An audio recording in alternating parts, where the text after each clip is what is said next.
Welcome to Bible for Modern Minds podcast.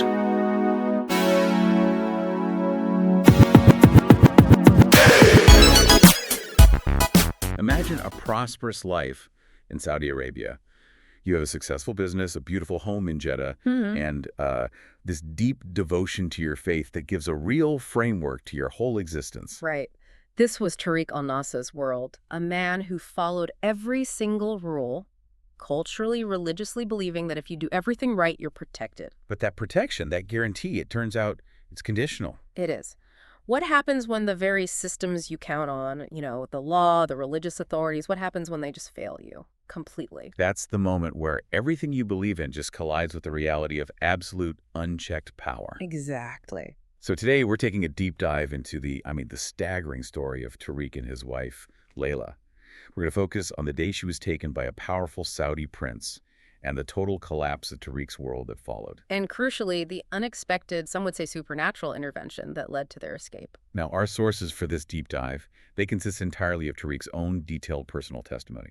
It's a very rare, very intimate look behind the curtain. It is. So our mission here is to really unpack this, to look at the extreme cultural pressures, the nature of that royal power, and the theological crisis that happens when your deepest prayers just go unanswered. And for you, listening, the goal is to understand the terrifying intersection of knowledge, faith, and power when someone who played by all the rules realizes the rules just don't apply to everyone. Tariq's upbringing, it really was designed to prepare him for success in two different worlds. He was born into a wealthy family in Jeddah. Right, and he describes this life of, classic luxury, polished marble floors, a fountain in the courtyard, but also this meticulous, deep devotion. That devotion was the organizing principle of everything. Faith wasn't just a weekend thing, it was the entire framework. He talks about performing salat 5 times a day, the ritual of wudu washing the hands, mouth, face.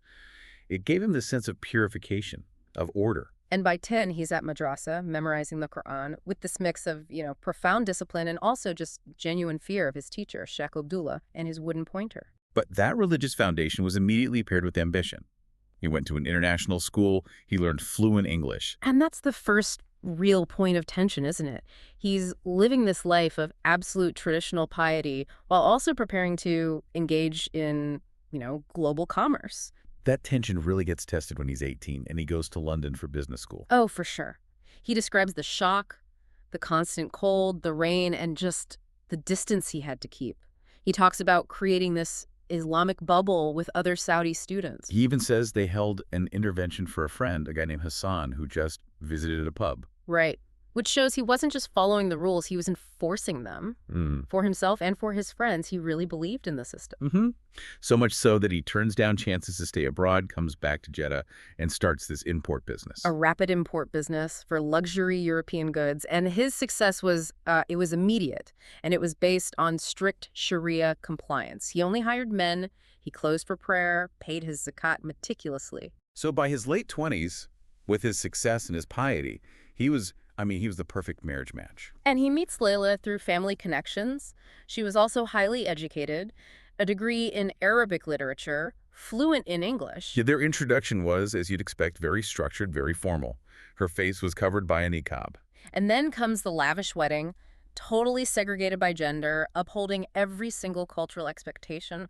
On paper, they were the ideal couple. But Tariq noticed something in Layla, a kind of restlessness. Yeah, a subtle fracture in her obedience. She'd read non-religious books, watch international documentaries. He said she would just gaze out at the Red Sea and wonder what it was like on the other side. It's like she was already questioning the walls of the life they were building. He was. And this restlessness becomes absolutely central when Prince Abdul Rahman enters the picture. He was a regular client of Tariq's, a big one. A very big one. And it's important to understand he wasn't in the direct line of succession, but he had immense arbitrary power and wealth. And a taste for European art and antiques. Right. And he was this walking contradiction. Publicly, he was extremely pious. He had 4 separate palaces for his 4 official wives. But the rumors? The rumors about his private life were constant, whispers about behavior that just completely ignored all the religious rules. For Tariq, though, an invitation to the prince's majlis, his receiving room, that was a massive honor. Socially, for business, It was everything. It's a political transaction disguised as hospitality. And during Ramadan in 2022, Tariq gets invited to the iftar, the breaking of the fast, at the palace. And he's just overwhelmed by the opulence. Marble columns, crystal chandeliers, all the artwork strictly Islamic, no human figures. It's here, blinded by the honor of it all, that Tariq makes a critical mistake. He mentions Layla. He mentions Layla's skill with traditional embroidery. He's not thinking he's exposing her, of course, but he's exposing her talent, and in that world, that's enough. He was so focused on the rules of piety and business, he just didn't see the one rule that trumped all of them. Which is, Royal entitlement. The rules that governed his life simply did not apply to the prince. that's it. And a week later, the trap is sprung. An assistant calls, requests Layla bring embroidery samples to the palace, supposedly to meet the prince's sister. A huge honor. A tremendous honor. So Tariq, still seeing this as a sign of his family's status rising, sends her with his sister Fatima. And the first sign that everything has gone wrong comes near midnight. Fatima returns home. Alone and in tears. What happened? Layla had been separated from her the moment they arrived. Fatima was just left waiting for hours, until a terrified attendant finally came and told her there was no meeting with any princess. It was all a lie. A complete lie. The attendant told her the brutal truth. The prince had noticed Layla during Tariq's visit. She had been chosen. Chosen to join the prince's household staff. And Fatima was warned explicitly that if they protested, there would be severe trouble for Tariq, for his business, for everyone. And that's the moment. That's when Tariq's entire world just crashes into the reality of absolute power. His rage, his disbelief, it all just turned to this cold terror. I mean, he built his entire life on the idea that piety and wealth bought you safety. And he realized it could all be taken away, instantly, by the whim of one man. And that term, household staff, it's so important. It's deliberately ambiguous. It gives the prince total control, but with none of the legal or social responsibility of an official marriage. So what did he do? Who did he turn to? First, his business associates. And their advice was chilling and uniform. Let me guess. Take the money and be quiet. Exactly. Accept a financial settlement, consider yourself divorced, and move on. They knew how this worked. Power always beats justice. So the worldly advice failed him.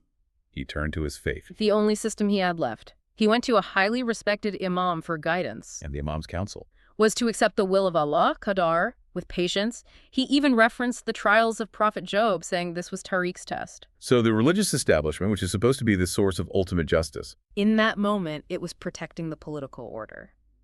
The imam was basically telling him to surrender his wife to the state and call it God's will. How devastating.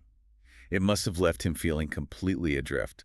How could Allah will the destruction of a proper Islamic marriage? It shattered his foundation, and then 2 weeks later, the final blow. A call from a blocked number. It was Layla. It was. But her voice was strained, distant. She told him she was part of the staff now, and that he had to accept it as Qadar. The same word the Imam used. Exactly. He knew instantly she was reading a script. He could Yeah. hear the coercion, and that's when he realized the entire system, law, business, society, even his religion, had completely and totally failed him. So Tariq just collapses psychologically. Yeah. He neglects his business. He's praying constantly, fervently. But all he gets back is silence. You have to pause and think about that. I mean, the total humiliation, the failure, the abandonment by every single structure he ever trusted. It's in that moment, that vacuum of despair, that something strange happens. Yeah. A plain white business card is slipped under his door. On it, just a phone number, and a small symbol he didn't recognize. The Incus.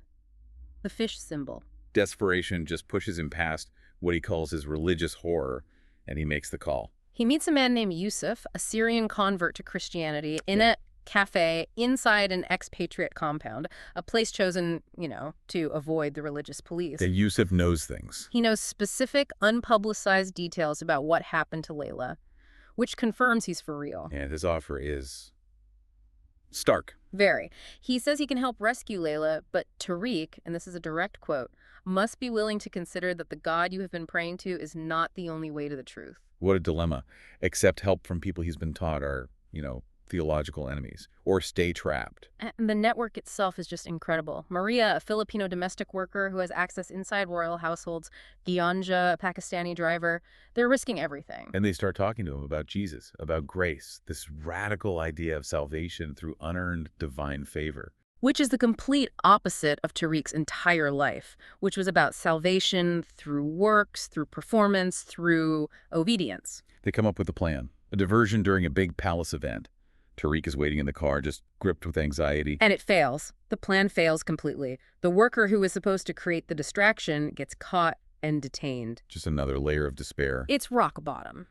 And it's here, at the point of total human failure, that the story takes a turn toward, well, divine intervention. He falls into this exhausted sleep and has an incredibly vivid dream. He's wandering a vast desert, and a man in white, who the sources identify as Isa, or Jesus appears to him, radiating light and love. The message is specific. It's not vague comfort. No, it's a direct instruction. Fear not, for I am with you. I will help you find her. Trust in me, not in your own strength.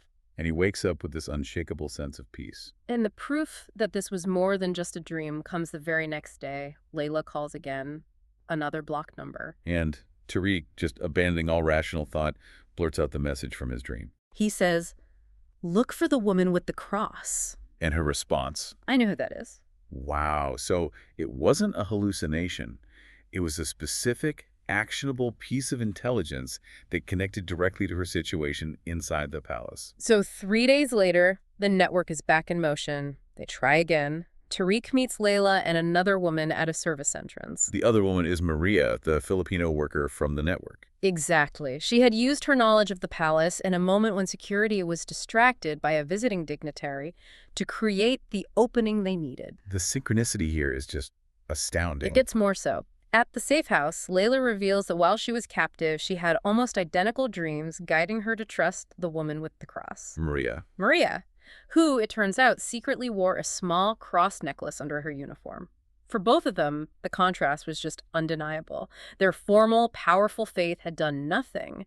But this figure, Jesus, had intervened personally and specifically. They knew they couldn't stay in the country. Not a chance. Defying a prince like that is a death sentence. The network moved them fast, car to the coast, then a boat to a neighboring country. And they eventually found asylum in Germany. Yes. And the cost to the network was huge. Maria was later found working in Dubai, but we're told she inspired 2 other women to leave that prince's palace after her. And the cost for Tariq and Layla was total. Everything. Tariq's father sent a formal letter disowning him, basically a ceremonial death notice. Layla's family thinks she was kidnapped by Christians. They lost their home, their wealth, their status, their families. The successful businessman now works in a warehouse in Germany. Layla works part-time in a daycare. But the philosophical change is the real story here. They traded all that material security for a different kind of security. One they believe can't be taken away by human authority. Layla embraced the new faith quickly, finding a God who seemed to care about her individual suffering. For Tariq, it was a longer struggle. A huge theological struggle, I'd imagine. Immense. I mean, you have to grapple with the shift from a theology of absolute oneness of God to the Trinity, from salvation through works and obedience to this radical idea of grace. Unearned favor. Unearned favor that found him at his absolute lowest point. Their old life was a fortress, but it was built on sand. The source material ends with a quote that really defined this transformation for them, from John 8:32. Then you will know the truth, and the truth will set you free. This whole story is just a case study in how a personal crisis can expose a systemic truth. Right. We saw Tariq's whole life of prosperity and, strict adherence just violently clash with the prince's absolute arbitrary power. And what really stands out is the total failure of the religious and legal systems to do anything when faced with that political reality. All the things he thought bought him security, his piety, his wealth, his compliance, they meant nothing. Zero protection. And that idea of qadar, God's will, it became a tool for social control, not spiritual comfort. So Tariq and Layla, they lost everything. Wealth, status, family. But they claim they gained true freedom. Their old life offered this immense privilege, but zero security against the whim of one man. Their safety was completely revocable. So a final thought for you to take away. If you were forced to ties, what would you give up for a freedom that, while it's incredibly costly, cannot be taken away by human authority? What is the real cost of security? Something to mull over until our next deep dive.